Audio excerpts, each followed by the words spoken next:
Alright, this is the Chinese or Japanese mini truck. This one is a Subaru Sambar. And I got it to actually replace a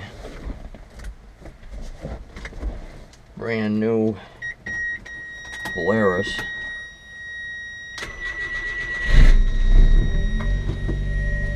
And some of the reasons why are because this has doors on it, windows you can roll up, it's got a mirror, it's got heat, it's got windshield wipers, it's got high and low beam, it's got a 5-speed transmission and a push button 4-wheel drive. I've been everywhere I need to go with it and it works very good. I've also got AC, so in the summertime the deer flies won't bother you when you got your windows up. And it's got a lot bigger bed in the back. This one is not a dump body. The sides do come down so you can haul plywood, and I didn't feel I needed a dump body, but I can get a lot more stuff in here than I could my Polaris side-by-side. I had a 500 Ranger, which worked very well, and this one I bought a Subaru Sambar for the main reason. Subaru is a good vehicle, and this has the engine is in the back of the vehicle. There's actually a access panel here also, so you can work on it. It's got a 2-inch lift and oversized bear claw tires on there.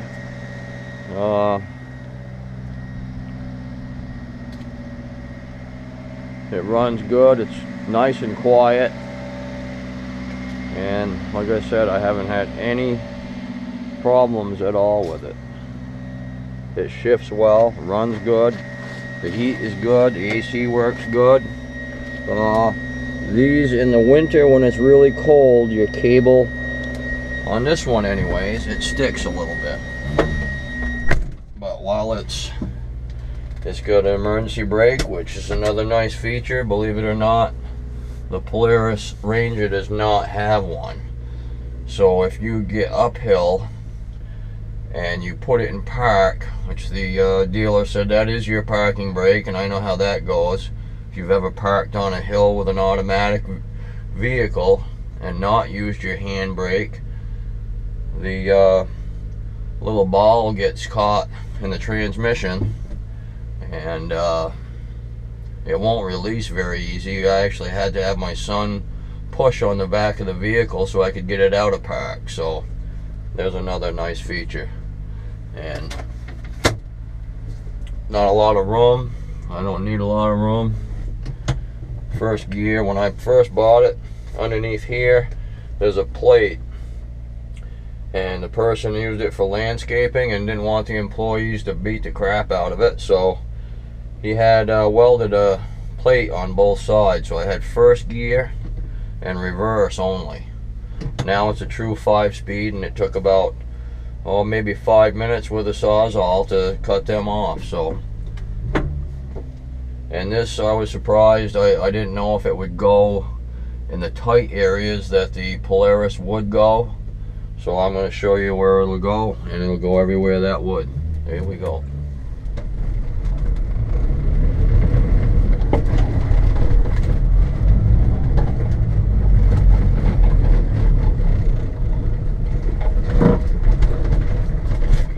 First, and we'll go up over this hill. I'll put it in 4-wheel drive, just push the button, I'm at it. Whoa, hey, and we're up, and we can go everywhere up through this tight area that I could go with my Polaris. And I've got a lot more protection. It can be pouring rain, snow, it doesn't matter. I can turn on the heat. Now if you start putting that stuff on a Polaris, it's going to cost you an arm and a leg. And this is just a little spot that I bring up firewood and whatever for the little place to have a little hangout, horseshoes and whatever. And I don't have much room at the house here to ride. I usually put it on a landscape trailer, which it fits just perfect. A 12-foot trailer that I use for mowing. And this will fit right on there just perfect. So I'll go back up this way so you can see, and then we'll go up over here in two-wheel drive. The other one, you get two-wheel drive, you gotta get up to the top and it just starts digging. This you can just crawl if you want. Make no damage to the land if you're careful. I'm not here to tear it up, I just want to make it up in there. And I use it on a few jobs and have to have room for a chainsaw and whatever you might need, some chains. Keep the land clear and the trails open for the people that own the areas.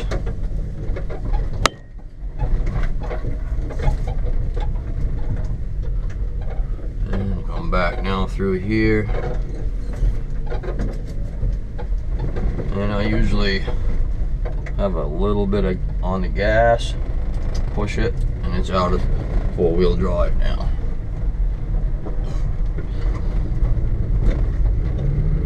And it's first, second,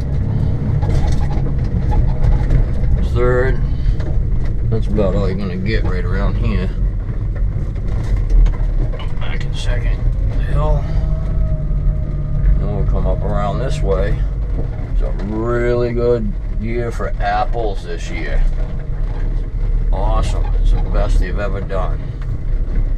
Alright, now I'll probably go up over there in a second. I'll put it in first and we'll just walk up over it in two-wheel drive.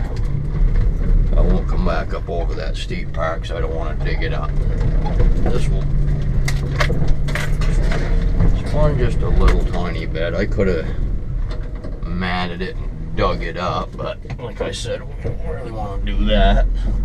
So I don't have a very big place to ride at all here, but just to show you that it will go in between the trees and small areas that my Polaris Ranger went.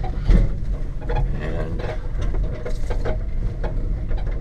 like I said, it's got heat, it's got blinkers. I guess I could register it if I put the smaller road legal tires on it, and could actually ride it and drive it down the road to work, maintenance, and whatever else you've got to do. And it's a small area that I got to load sand for sanding driveways in the wintertime. And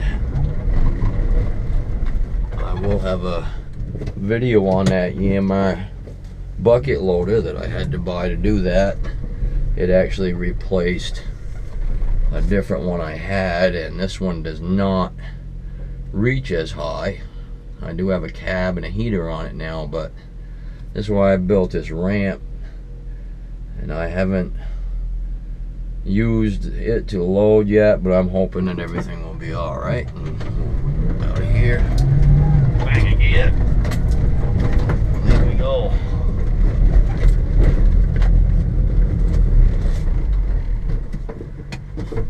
First, go down, might as well check the mail, seeing we're here.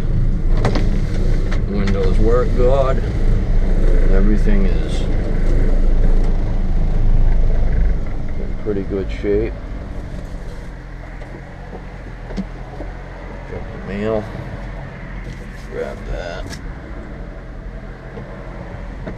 Save me a trip later on. Back first. Getting a little chilly, so it's nice to have some heat, I guess, if you wanted to. We'll back down here for a sec. So everything works. Got blinkers, my low beam, like I said. It came with a radio, which isn't a really high quality radio by any means, but if I can get it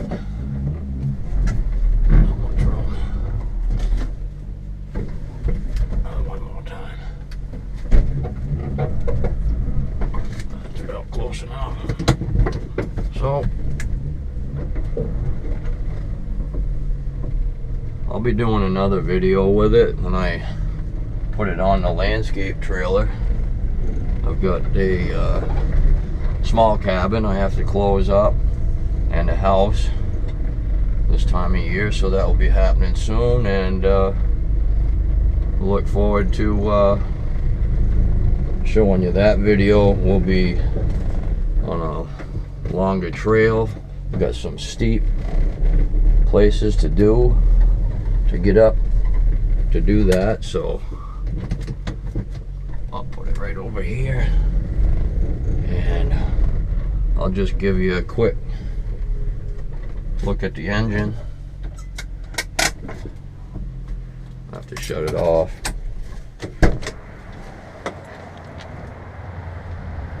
But it's a handy vehicle. It's excellent on gas. You just scoop that back, and there you have it. It's a Clover 4 Subaru engine, and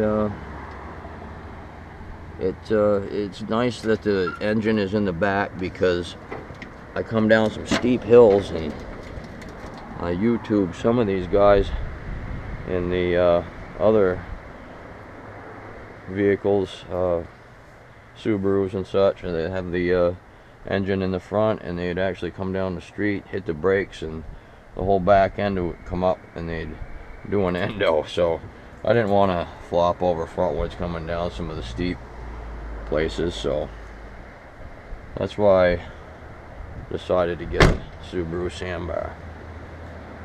And if it's something that you need for a utility vehicle, I would suggest that you do the same. And that's about it, and thank you very much.